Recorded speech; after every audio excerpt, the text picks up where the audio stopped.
Antarctica बर्फ से भरा हुआ दुनिया का सबसे बड़ा मिस्टीरियस कॉन्टिनेंट है, जिस पर 1821 में पहली बार कदम रखा गया था। हमारे जमीन पर टोटल 60 कॉन्टिनेंट्स मौजूद है और अंटार्कटिका दुनिया का 5वां सबसे बड़ा कॉन्टिनेंट है, जो पूरे का पूरा बर्फ से भरा हुआ है। अंटार्कटिका बर्फ का इतना बड़ा कॉन्टिनेंट है जिस पर 5 किलोमीटर गहराई तक सिर्फ बर्फ ही बर्फ है, जिसने इस कॉन्टिनेंट के 97% हिस्से को कवर किया हुआ है। बर्फ का एक कॉन्टिनेंट पूरे 1 करोड़ 36 लाख स्क्वायर किलोमीटर के एरिया पर फैला हुआ है, जिसमें पाकिस्तान जैसे 17 मुल्क और इंडिया जैसे 4 मुल्क फिट आ सकते हैं।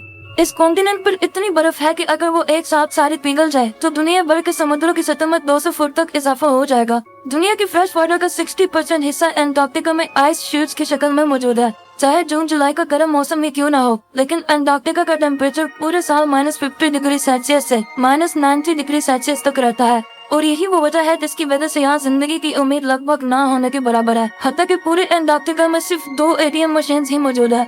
यहाँ गर्मियों के 6 महीने मुसलसल दिन रहता है और सर्दियों के 6 महीने मुसलसल रात। ना ही अंटार्कटिका में कोई टाइम जोन फॉलो होता है और ना ही इस कॉन्टिनेंट पर किसी कंट्री का कब्जा है। 6 महीनों तक सूरज की तलू और गरूब होने के बगैर यहाँ टाइम का अंदाजा लगा पाना बहुत मुश्किल होता है। यही वजह है कि अंटार्कटिका में कोई भी टाइम जोन फॉलो नहीं किया जाता। कई लोगों का ये मानना है कि अंटार्कटिका की इस बर्फ के नीचे कई राज छुपे हुए हैं और कुछ लोगों का मानना है कि इस बर्फ के नीचे एक दूसरी दुनिया मौजूद है। बाज़ लोगों का ये ख्याल है कि इस बर्फ की तह के नीचे एलियंस के स्पेसशिप्स फ्रोजन हालत में मौजूद है, और कुछ लोगों का ये मानना है कि यहाँ हिटलर की खुफिया मिलिट्री बेस मौजूद है। 11,000 साल पहले एक ऐसा नेचुरल डिजास्टर आया था जिसका निशाना एक ऐसा शहर था जहाँ के लोग खुद को खुदा समझते थे, और वो शहर और कोई नहीं बल्कि अटलांटिस था। कहा जाता है कि अटलांटिस का गुमशुदा शहर भी अंटार्कटिका पर मौजूद बर्फ के पहाड़ों के नीचे ही कहीं खोया हुआ है। साफ लफ्जों में कहे तो बर्फ के इस कॉन्टिनेंट में ऐसे ऐसे राज दफन है जिसके बारे में कोई सोच भी नहीं सकता। पिछले कई सालों से साइंटिस्ट और रिसर्चर्स अंटार्कटिका के अंदाजों को ढूंढ निकालने की मुसलसल कोशिशों में लगे हुए हैं, और रिसर्च के दौरान इन्होंने ऐसी ऐसी चीजें डिस्कवर की हैं जिन्होंने इन राजों को फाश करने की बजाय इस कॉन्टिनेंट को और भी मिस्टीरियस बना दिया है। यूँ कहे कि अंटार्कटिका की मिस्ट्री सुलझने की बजाय उलझती ही जा रही है। अंटार्कटिका से अब तक 400 से भी ज्यादा लेक्स डिस्कवर हो चुके हैं जो बर्फ के लेयर्स के नीचे छुपी हुई हैं। 2009 में अंटार्कटिका की बर्फ के अंदर से एक बिल्ली का ढांचा मिला था जिसने रिसर्चर्स के होश उड़ा दिए थे। हैरत की बात यह थी कि यह ढांचा किसी आम बिल्ली का नहीं था। ये जिस बिल्ली का ढांचा था वो अंडे देने वाली बिल्ली थी। तहकीक के बाद मालूम पड़ा कि ये जानवर आज से तकरीबन 2.5 करोड़ साल पहले जमीन पर पाया जाता था। 1911 में अंटार्कटिका से सबसे पहला मीटियोराइट मिला था, और तब से लेकर अब तक इस कॉन्टिनेंट से तकरीबन 45,000 से भी ज्यादा मीटियोराइट्स मिल चुके हैं। मीटियोराइट सख्त पत्थर के ऐसे टुकड़े होते हैं जिनका ताल्लुक हमारे जमीन से नहीं होता, बल्कि वो किसी और प्लेनेट से टूट कर आए होते हैं। रिसर्चर्स के मुताबिक इन मीटियोराइट्स में से कई तकरीबन 7 लाख साल से भी ज्यादा पुराने हैं। 2015 में अंटार्कटिका से एक छोटा मीटियोराइट डिस्कवर किया गया था। रिसर्च के बाद मालूम पड़ा कि ये मीटियोराइट कहीं और से नहीं बल्कि मार्स से टूटकर आया था, क्योंकि इसमें ऐसे बैक्टीरिया मौजूद थे जो मार्स पर पाए जाते हैं।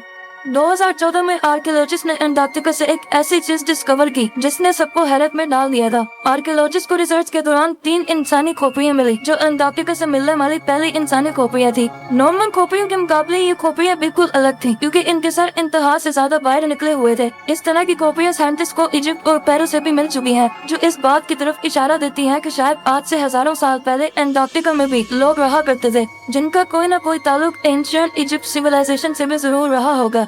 1911 में टेलर नामी एक साइंटिस्ट ने अंटार्कटिका में एक ऐसा वाटरफॉल डिस्कवर किया था जहां पानी की जगह ब्लड फॉल होता है, और इस मकाम को टेलर ग्लेशियर कहा जाता है। कई सालों तक यही माना जाता रहा था कि इस ग्लेशियर के अंदर से खून बहता है, लेकिन रिसर्च के बाद ये मालूम हुआ कि इस ग्लेशियर के नीचे एक बहुत बड़ा पानी का डैम मौजूद है, और इस पानी में समुद्र के पानी से भी 3 गुना ज्यादा साल्ट मौजूद है, और इसके साथ ही इस पानी में पहाड़ों से निकलने वाला आयरन भी मौजूद है। और जब ये पानी ग्लेशियर से बाहर निकलता है तो पानी में मौजूद आयरन हवा में मौजूद ऑक्सीजन से मिलकर आयरन ऑक्साइड बनाता है, और ये पानी रेड कलर में बदल जाता है। इसी पानी में 17 टाइप के बैक्टीरिया भी डिस्कवर हुए थे, और हैरत की बात तो ये थी कि इन बैक्टीरिया को जिंदा रहने के लिए ऑक्सीजन और सनलाइट की भी जरूरत नहीं पड़ती। साइंटिस्ट और रिसर्चर का ये मानना है कि ये बैक्टीरिया उन प्लैनेट्स पर मौजूद होते हैं जहाँ ऑक्सीजन और सनलाइट नहीं होती, लेकिन ये बैक्टीरिया हमारे जमीन पर कहाँ से आए, ये राज भी अंटार्कटिका की मिस्ट्री व मजीद हो जा रहा है। साइंटिस्ट को करीब 1.5 करोड़ स्क्वायर किलोमीटर पर फैले बर्फ के इस कॉन्टिनेंट से कुछ ऐसे सबूत पे मिल चुके हैं जो इस बात की गवाही देते हैं कि आज से लाखों साल पहले अंटार्कटिका पर भी लाइफ एग्जिस्ट करती थी, और ये जगह भी रहने के काबिल हुआ करती थी। 1980 में रिसर्चर्स को अंटार्कटिका से डायनासोर्स के ढांचे मिले थे, और तब से लेकर अब तक यहाँ से कई डायनासोर्स, प्लेसियोसॉर्स और मोसासॉर्स के ढांचे मिल चुके हैं, और रिसर्च से मालूम पड़ा कि ये ढांचे जो तकरीबन 70 लाख साल पुराना है, यानी उस वक्त ये जगह रहने के काबिल हुआ करती थी।